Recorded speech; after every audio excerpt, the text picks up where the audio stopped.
Hello again, everybody. Welcome to episode 009 of Coco and Adults. I love your radio voice. Thank you very much.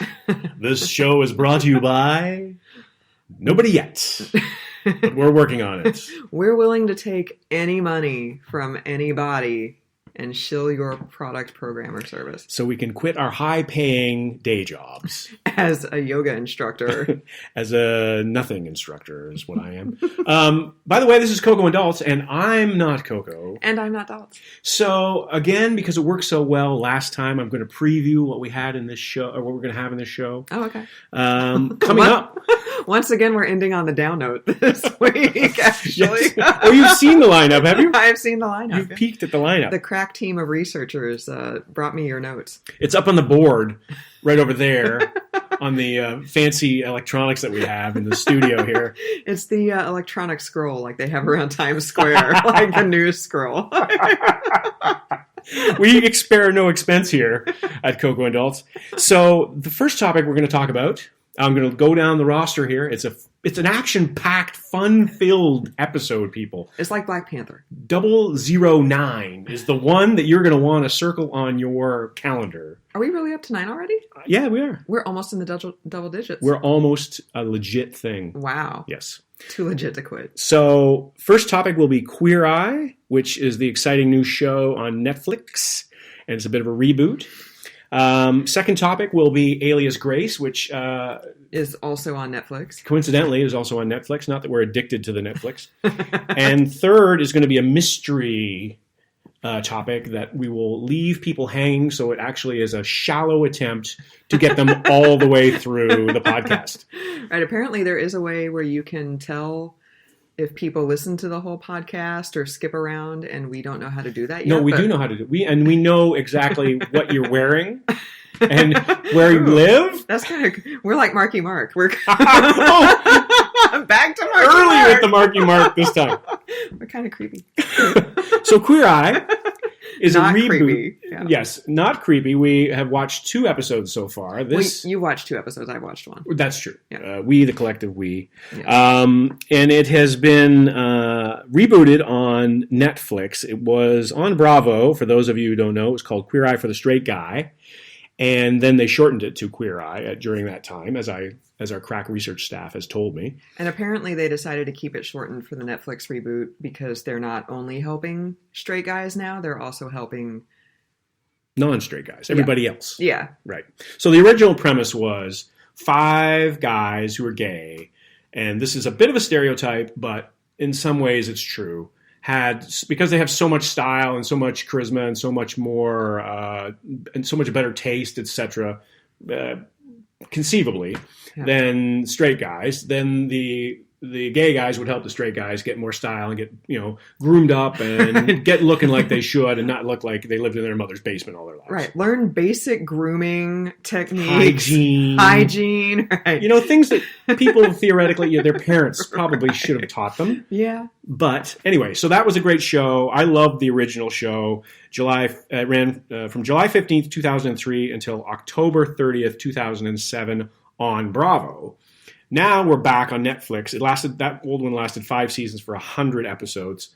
It also introduced me to the whole idea of being a metrosexual, where you could be a guy who is straight and care about your clothes and care about how you looked and care about your grooming and care about all these sorts of things that I think is really important to be a guy. You don't have to be over the top about it, but just pay attention to what you're wearing and be...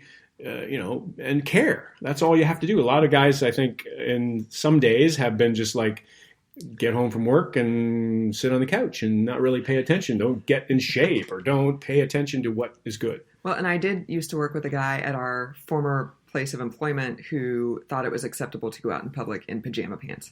Right. So he was maybe ahead of his time in some ways, judging by today's society. So the reboot now, same idea, 5 guys. The old episodes were based in New York City. This one is based in that hotspot known as Atlanta, Georgia. Well, is it based there, or are they kind of going everywhere? Because from what I understand, they're based there. Oh, okay. Yeah. Wow. So that's a little tricky. The first two episodes I've seen were great. One was an older man who was 57 years old, looking to. He was sort of a bearded guy. He loved the whole bearded thing. He wanted to look like ZZ Top. That was his goal. Wanted to get his ex-wife to go out on a date with him to a car show, and it was really endearing how the Fab Five came and embraced him, and he was all in. He was from the get-go. He was like, yeah, make me better, and all this sort of stuff. He had some challenges. He had lupus, and he had thinning hairline, and he was a bit overweight, and he had this horrible recliner that had stains on it that they got rid of immediately into the dumpster. So there was a lot of fun stuff about that. The second episode, which I just watched, but we watched together, what were your impressions, Coco? Well, I enjoyed it. I liked it a whole lot more than I thought it would. The second episode, they made over a single straight Indian guy who had super long hair and a super long beard, also a la ZZ Top, and they made him look fantastic. And initially, he was very hesitant. I think in India, by the way, sorry to interrupt you, it would be ZZ Top. Oh, I'm sorry. I forget the... I think it would be the Commonwealth. Yeah, right. Sorry, vestige of colonialism. But yes. Oh, big words. Take a shot. I don't think Scotty and Cheryl are listening anymore. Aww. Judging by our download numbers. So, anyways. Moving right along. So he was very hesitant initially. I can't talk. But then he went along with it. And he was very reluctant. Yeah, he went along with it, and he opened up, and he looked fantastic when they got done with him, and they made him look not like ZZ Top. And I didn't want to watch the Queer Eye reboot because I had seen previews for it, and the guys just all seemed so over the top, like stereotypically, like flamingly gay. It seemed campy. It seemed super campy. Yeah. And I was like, if this is how every episode is going to be, like, I don't want to see these five guys fighting to be so over the top for airtime. But well, and both of us have gay friends, and that's a stereotype. There's, obviously, just like anybody of any other sort of sexual orientation, you have people that are very extravagant, and you have people that are not extravagant. So where I was thinking with the same thing with you is that this is a bit of a stereotype. Are they taking it in that direction? Because not all gay men are like that. Yeah. So I had seen a couple previews, and I just really wasn't into it. But then last night, as I was getting ready for bed, because I'm old, Daltz decided to watch the pilot. I was cheating. I was reading ahead, I must admit. And he and I heard him laughing through the whole thing, and he said he enjoyed it much more than he thought he would. So tonight I decided to give it a whirl, and I enjoyed it much more than I thought I would as well. It was, once you got past the first 3 minutes or so of kind of the campy over the topness, then everybody kind of calmed down into their respective roles. And it was very touching. I enjoyed the episode quite a bit, and I laughed a lot. It was touching too. I think that I don't remember getting that from the first series. I remember being entertained by it, and I remember being informed by it, but I don't remember having sort of the heartstrings. Yeah. And the heartstrings were there in the first episode that you did not see, but they were quite apparent in that second one where the gentleman stands up in the front of all the guys and says, I really appreciate this. And this was a big moment for him because he had intimacy problems, and he had challenges in terms of exposing himself, in terms of being somebody who is open to expressing their feelings and stuff like that, and he went out on a limb and he did that, and it was very good. Yeah, I didn't watch the entire first series. I watched the first couple seasons, maybe 3 seasons, and then the last couple seasons I didn't really watch it. But I don't remember, from what I remember of the original series, it was guys' girlfriends or mothers or sisters calling the Queer Eye people saying, oh my God, my boyfriend. Intervention. His toenail fungus is insane. Can you please help this guy out? Can you help me out? So I don't remember if this guy called Queer Eye himself or if somebody else. It was unclear. But he was definitely receptive. But he knew it was coming. It wasn't like he got abducted off the street and taken away somehow. And I mentioned this to Daltz in the immediate aftermath of the episode being over and us giving each other our impressions. One of the things about makeover shows is that a lot of times people just the makeover subjects resist. And every time, you know, the hairdresser, whoever says, why don't we try this? They're like, no, I don't want to do that. And I'm like, well, why did you go on the show? Like, this is a makeover show. Like, you know what you signed up for. You came here to be changed because you're unhappy about something or something isn't working for you. So if you don't want to change anything, why'd you come on? Why are you on the show? Yeah, so it's like pulling teeth with people, trying to get them to cut a couple inches off their hair or whatever. So I liked that even though this guy was reluctant in the beginning, he wasn't like, no, and fighting them, you know, tooth and nail on it. Yeah.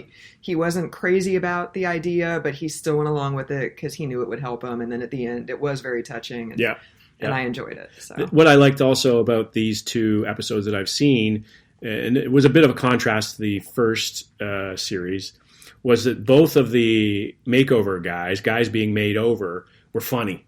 The guy that we watched today, he was very funny. And the guy that I watched in the first episode was very funny. And so that adds another... It wasn't like in the first series where the 5 guys were the stars of the show. And they just happened to swarm in on whoever it was. And they remade him. And this guy, who's usually a straight arrow, ends up looking fabulous in a straight kind of way. Yeah. It was a little bit different with these new episodes. Whereas they have the straight guys, but they come out and they're actually... It seems like more participatory in the makeover, and there's a bit of back and forth, and they're joking around with the guy. Like some of the funnier lines in the one we watched today were from the guy who's being made over. And I do like another change from the original series to this one. They are no longer pretending that this is all taking place on one day. Right. Like there aren't enough hours in the day for somebody to go to 2 hours of Taibo and get a haircut and hair dye job and renovate the house. Right, and get the house completely redone, et cetera, et cetera. Like, I'm glad that they're finally copping to the fact that, this took about 4 or 5 days. Yeah.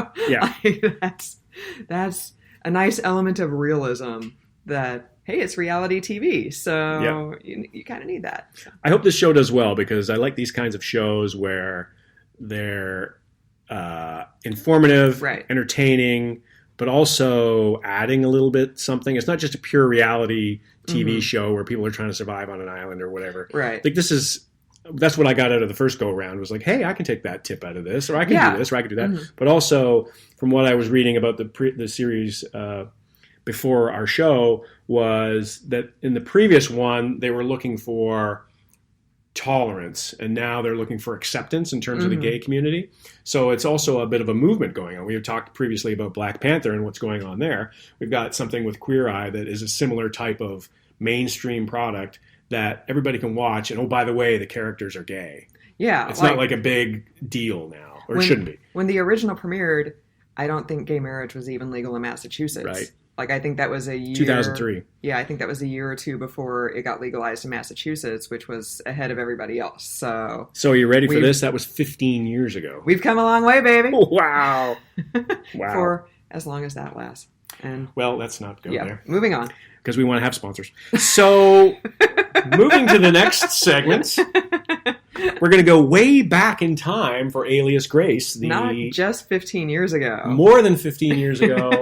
115 years ago. So, you have read the book by Margaret Atwood. If you could give our fine listeners, some of whom are in Sweden, some of whom are celebrating Norwegian gold right now. Yes. Tell me and us and them the whole deal.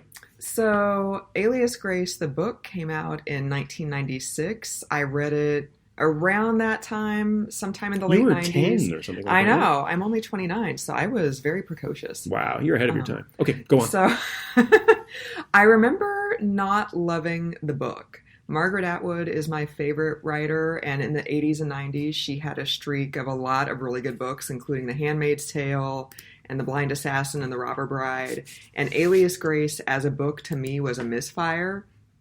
But after seeing the 6-episode miniseries on Netflix, I now want to go back and reread the book because I really enjoyed the miniseries. And books are almost always better than the movies or shows upon which, like that are based on them. So I would definitely be interested in rereading the book. But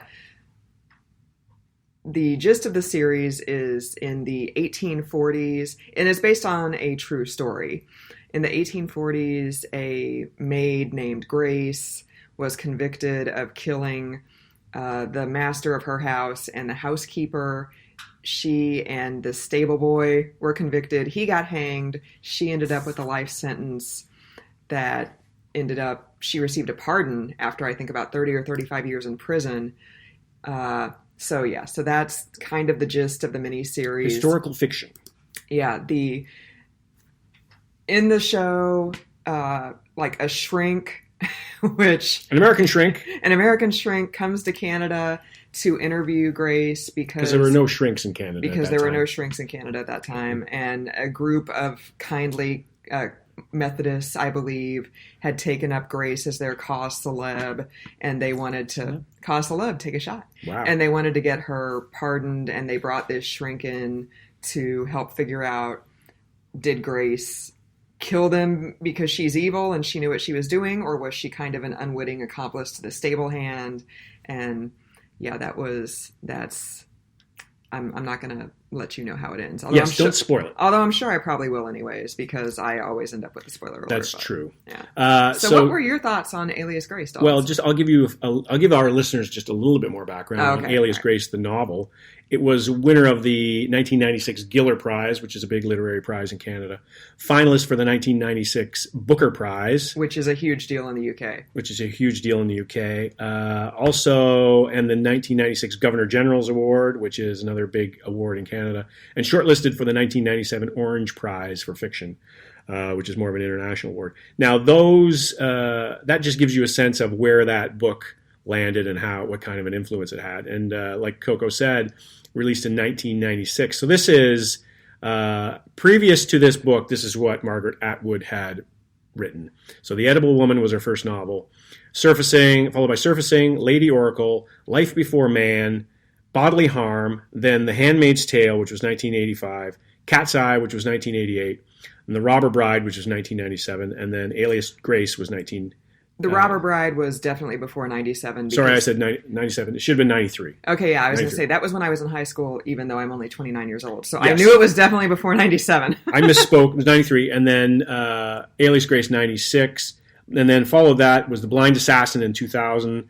And then some of her more modern pieces, which have yet to be made into Netflix series. But coming soon. I think, the trilogy that began with Oryx and Crake, I think that's either going to be made into some kind of series or a movie. I believe I vaguely remember reading that somewhere. I didn't.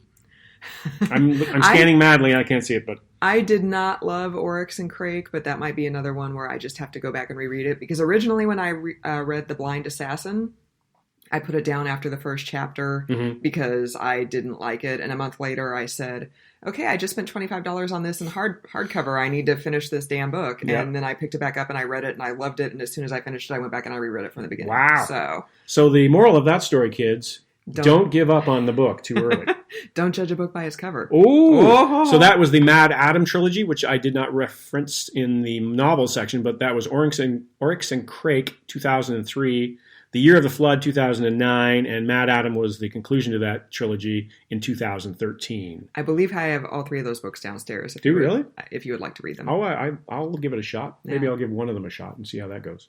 Okay, so getting back to actual Alias Grace. So Alias Grace, the Netflix show. What were your thoughts on that? I liked it. I joined late at your total insistence, so...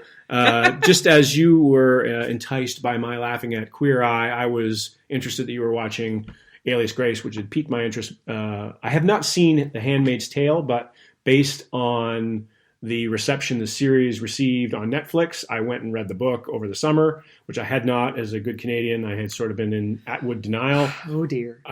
Yes. And I quite enjoyed The Handmaid's Tale. I'm very into dystopian science fiction, and that qualified. Oh, well, then you'll like the Mad Adam trilogy, because Oryx and Crake is very dystopian. Very dystopian? Yeah. Dystopian-esque. So what did I think of the series? Sarah Gaden, who was the lead character, who was Grace, was fantastic, I thought. She putting on the Irish accent, but meanwhile she was born in Toronto. Holla. Yes. A fine place to be born, actually. And I thought she was really good. I bought her as being the twisted protagonist who you didn't really know to believe her or not. She was definitely the unreliable narrator of the movie, and so that was good. I thought she was good. A lot of other good acting in there. A lot of good acting in there, including by Paul Gross, who was formerly of Due South. Some people may recognize that TV show on CBS from way back when he was the Mountie in Due South, who came to Chicago to help solve crimes because that's what Canadian police wear all the time is Mountie uniforms. I'm very interested in seeing Due South now that you've described this. I hope it's on Netflix. He also starred in a movie that I didn't tell you about previously, and it was called, it was one of the biggest comedy hits of all time in Canada. It was called Men with Brooms. And of course, what was it about? It was about curling. Oh, yeah. So Olympics, if you're all fired up about the Olympics and curling right now, and you're looking to address that curling Jones that you've got, go out and rent Men with Brooms, if you can find it anywhere. I have a copy of it. You want to call me, we can watch it together. Is it on Betamax? Or? It's on one of those big, huge reel cans that you used to get from the library when you rented a projector. That's awesome. So so I was quite impressed with the whole deal, the whole Alias Grace TV show. I like the characters. I like the setting. I like the.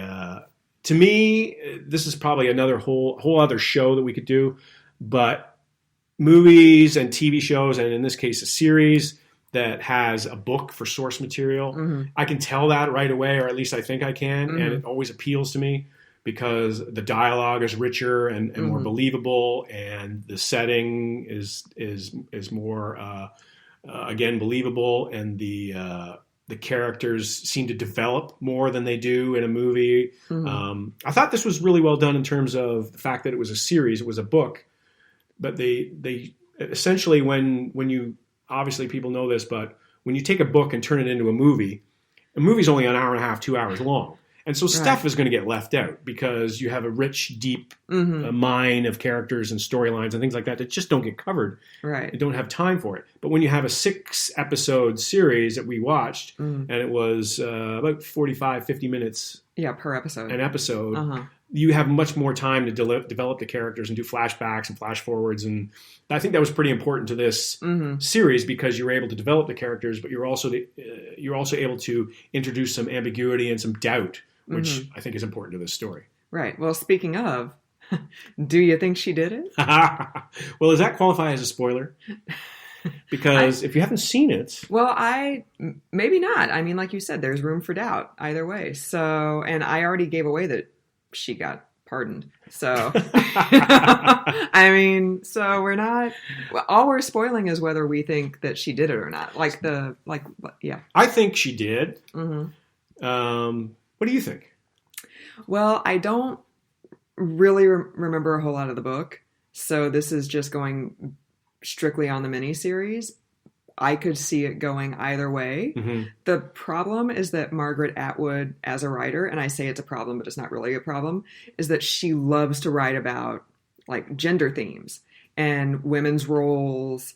And this is taking place in the 1840s, 1850s. So women had very, very limited, rigid roles back then. There's only so much you could do. So it was kind of, I mean, it's basically a Madonna whore complex. Like, is she the wide-eyed, innocent naif who unwittingly got suckered into, being an accomplice and ultimately a victim of this guy? Or is she the evil, foul temptress who convinced him to do it? So it's... Well, and we also have this so-called... So one of her co-conspirators has a signed confession, and then gets hanged. And we have that as part of the narrative. So his confession is introduced at a certain stage. So why I'm spoiling that part of it for everybody is that introduces doubt. Because all of a sudden you have essentially two narrators at certain points, and you don't know which to believe. And it's like any sort of... This has been done ad nauseum to great effect in some ways, but the fact that a lot of movies will do this double story thing, and you don't know which narrator to believe, and somewhere in the middle, it's like life. Somewhere in the middle is the truth when you have two stories. Right. But then you also have the neighbor who, in his testimony, which ultimately convicted her, says one thing, but then later after she's pardoned, he kind of recants and says, I'm really sorry. The lawyers told me to say that. So he was a young boy, and he got twisted around in arguments and didn't know which way was up. Yeah. So I think he was just saying that so he could get in her pants. Yeah, because at the end he wanted to be her sweetheart. He did. That is. Well, he got down on his knee and he did, and he gave her some kind of weird blue ring or something. Yeah, right? I don't know what that was. Yeah, I don't know. I think that was an old bottle cap or something like that. Old beer. All those tabs that you used to have on pop cans. Yeah, totally. One of those. It's like a Labatt tab or something. It's a Labatt tab.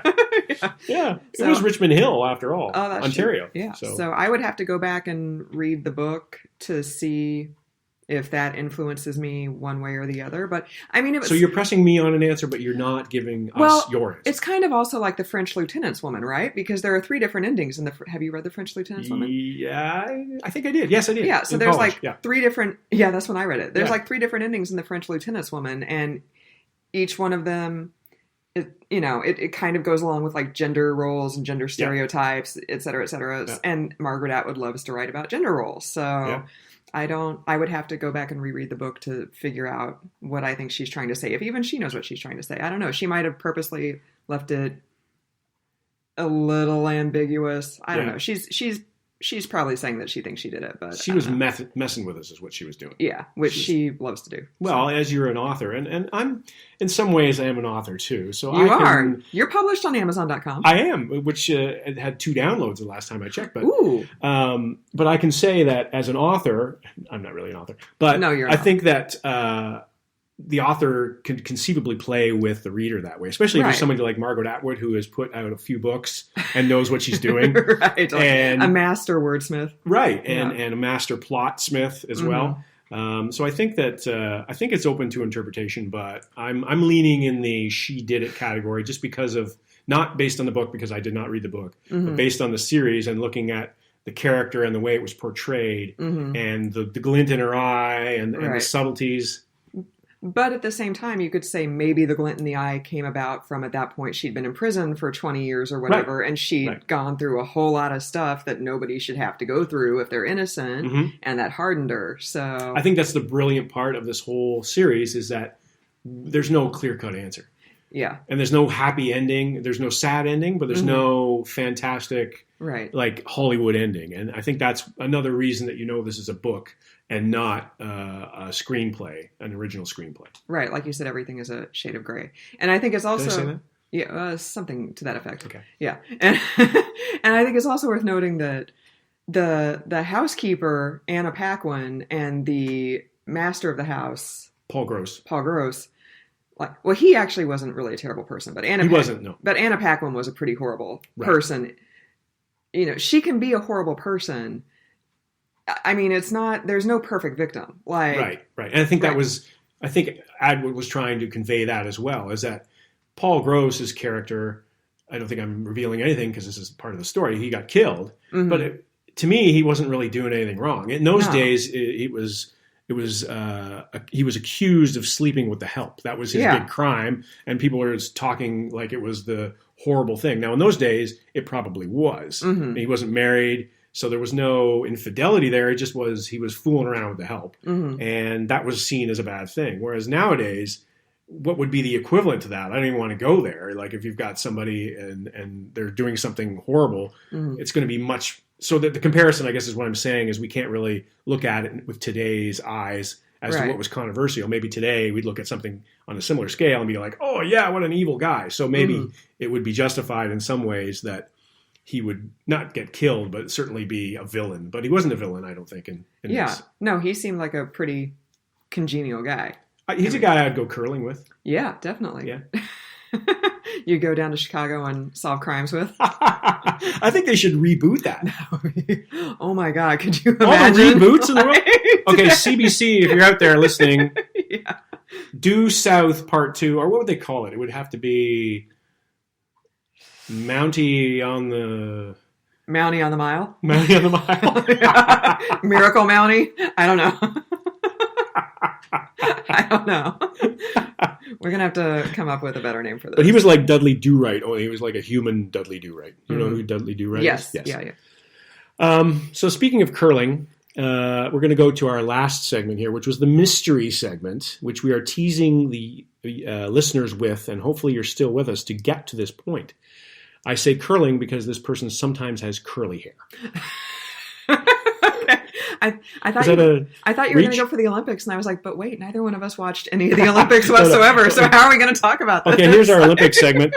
This Olympic segment brought to you by Kellogg's because... I like Raisin Bran. Exactly. And that's what happens to you when you win a gold medal. You go on the front of... Oh, no, that's a different... Oh, that's Wheaties. That's... Oh, I think that's General Mills. Whoops. Okay, I blew the first commercial. Nobody's going to give us any money now. Okay, so our Olympic segment... That was sort of like the Russian national anthem. I did that out of rebellion because you couldn't play the Russian national anthem at the Olympics. Oh, really? Because of the whole doping thing. Here's my take on the Olympics. Didn't watch it. Didn't care. Yeah, me too. All right. So now the final category. That was brought to you by... General Mills. General Mills, not Kellogg's. Actually, you can intro this. I'm going to make sure that Wheaties is definitely General Mills. Okay, so I'll introduce the third category while you're looking that up. Okay. We are talking, of course, about Jennifer Aniston's divorce. Yes, General Mills. She was divorcing Justin Theroux.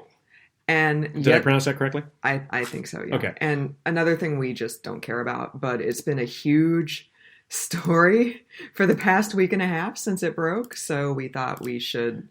It's not like we're following this stuff a lot, but... Right. If I were still gossip blogging, this is all I would have done for the past week and a half, because this is a huge gossip story, because so many stories are coming out about this. It was on the cover of People this week. A lot of stories have come out in Page Six and other sites. Give us a little bit of background. So how long have they been together? Where did they meet? Anything that you can share. So, oh God. So they got together when I was gossip blogging, which was... Did you introduce them? I did. Actually. Did you really? Yeah, I did. Because you were a big deal in those days, right? Like, hey, Jen, I got a guy I want you to meet. I got to totally hook you up. So I'm not even going to go into the beginning of their relationship, but let's just say it's shady. And they got together after he dumped his partner of 14 years, a costume designer named Heidi. And is she a homewrecker, Jennifer Aniston? Yes. Is that libelous? No. Moving on. Sorry. So that's why I'm not going to go into the beginning of that relationship. Yeah, okay. Maybe I should have taken that subtle hint that you dropped. So they got together like 2012-ish, and they were engaged. They were together for about 4 years, and then Brad and Angelina got engaged, and then, oh my God, now Jennifer Aniston is engaged too. And they were engaged for about 1.5 to 2 years before they finally made it legal. It was purely coincidental, wasn't it? Purely coincidental. And then now they've been married for less than 2 years, and now they're getting divorced. And all the stories that are coming out in the wake of the split say that he's just too edgy and arty and New York hipster scene for her, and her, more banal California beach life, and I'm bored. I want this to be over. They met on the scene, or on the set, I should say, of Wanderlust. Remember how I told you all this, and I explained all of this, and I don't want to talk about it because I don't want to get sued? Yeah, but I'm just saying where they met. Okay. These are just facts. You can't sue for facts. All right. Also, Justin Theroux is an actor and screenwriter. He apparently has been in some of my favorite movies, which I didn't know until just now. He was in American Psycho, which is not one of my favorite movies, but there it is. Zoolander, Charlie's Angels, Full Throttle. He was in Miami Vice as Detective Larry Zito. So I'm a huge Miami Vice fan from the TV days, and I watched the movie, and the movie was fine, but he was Zito, which he wasn't Zito-esque. He was in Tropic Thunder. I think he wrote Tropic Thunder. He also wrote and was the executive producer of Tropic Thunder. He was the writer for Iron Man 2. Mm-hmm. He was in Megamind. He was the writer for Rock of Ages, and he was in The Girl on the Train. Of course he was on The Girl on the Train. He was Tom Watson, not to be confused with Tom Watson, the golfer. That would be an odd kind of mix. He was he was in the Lego Ninjago movie. He was Lord Garmadon, which was a huge hit with my girls. He was also in Star Wars The Last Jedi as a master codebreaker. I don't remember seeing him in that at all. And it's a cameo, apparently. So he's everywhere. Sex and the City. He's everywhere, but he's also, until he got The Leftovers, I don't think he was really like a recognizable like face or name. And her team tried really, really hard to turn him into a recognizable face and name, and it didn't take. It didn't work. Like, he signed with CAA, which is her agency, right after they got together, and he doesn't have a whole lot to show for it. So, well, he's a writer of some renown too. I'm just looking at this entry on Wikipedia, which doesn't lie, and he was known for his essay "Civil Disobedience" as well. Oh no, wait, that's Henry David Thoreau. Yeah. Sorry. Did Justin Theroux go up to Walden Woods and and moon about? And moon. He did some romantic mooning, not the kind of mooning that I was doing in college. I can tell you that much. So, are we disgusted? Where are we going with this? I mean, I think they were clearly incompatible before they got married. So why did they get married? Yeah. Like, they knew he liked to live in New York and she liked to live in LA, and that's kind of a huge deal. She sounds like she was like a homebody, and he's not. He's like an out and about party kind of guy. Yeah. So there have just been a million stories since they split up about how they just couldn't make it work. And I'm like, well, of course not. If you never spend time in the same town, then it's hard. It's really hard. Like, Dalton and I were apart for 8 months, only half a continent away, not a whole continent away, and that was not awesome. And we didn't have our own private jets to fly us back and forth either. Exactly. We just had like FaceTime. So the modern romance. Yeah, so we made it work on not friends' money. So, but we didn't want to stay that far apart forever. So we figured it out. And these two, and she's going back to the narrative that she dined out on for 15 years in the tabloid press, which is sad sack Jen. Like, no, girl, you're 49. Your narrative should be single and loving it. Like, you look fantastic and you got a pile of cash. Like, you don't need a man. Like, you especially don't need some faux hipster skinny jeans wearing middle-aged loser. Oh my gosh. I mean, harsh. Not that I think she's like some huge prize herself, but she could. Oh, even harsher. But she could do so much better. And that's the narrative her team needs to be pushing. And instead, they're going back to the infamous pity party that she had with Vanity Fair after she and Brad Pitt split up. And just stop. Just stop it. You don't need to do that. I'm tired of this. I don't want to read another 15 years of poor Jen can't keep a man stories. Like, let it go. Be like Elsa. Let it go. Let it go. Look at you with the Frozen reference. I've never seen Frozen. That's not for lack of trying. So the last movie she was in that I've heard of was Storks. And this is the thing. 2016. Her talent and career do not remotely warrant the kind of attention she gets from the gossip press. She is still a thing because she got dumped by Brad Pitt. Well, I'm just looking at the movies that, like, she was in. I loved Office Space. I thought she was great in Office Space. She played a good role in that.